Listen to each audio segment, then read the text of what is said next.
الأخبار، أين عاد رئيس الحكومة الأسبق والأمين العام الأسبق للأفنان عبد العزيز بالخادم إلى الواجهة بعدما سجل حضوره في التجمع الشعبي احتضنته صبيحة اليوم القاعة البيضاوية بالعاصمة.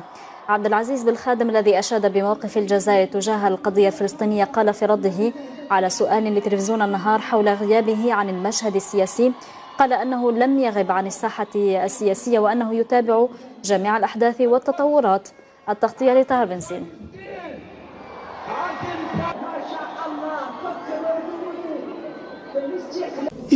ككل مناضل أنا ما زلت نتبع، ما زلنا نشتغل في الساحة السياسية مع لأن هذا الأمر يهم كل، مش فقط المناضلين تاع جبهة التحرير الوطني.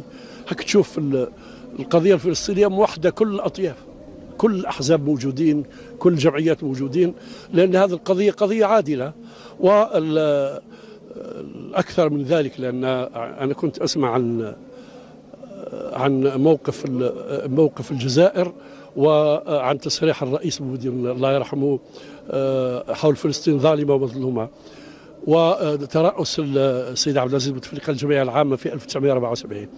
لكن الذي لا يعرفه الآخرون هو أن الرئيس عبد العزيز بوتفليقة في 1974 عندما دعيت منظمة التحرير الفلسطينية لإلقاء كلمتها في الجمعية العامة للأمم المتحدة، كان هناك إشكال لإيواء الرئيس ياسر عرفات،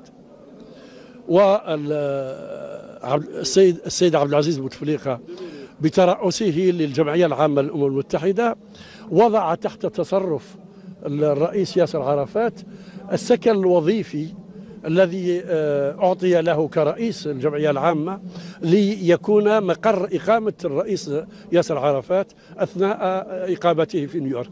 معناها أن تضامن الجزائريين مع الفلسطينيين هو تضامن الدولة، تضامن الشعب.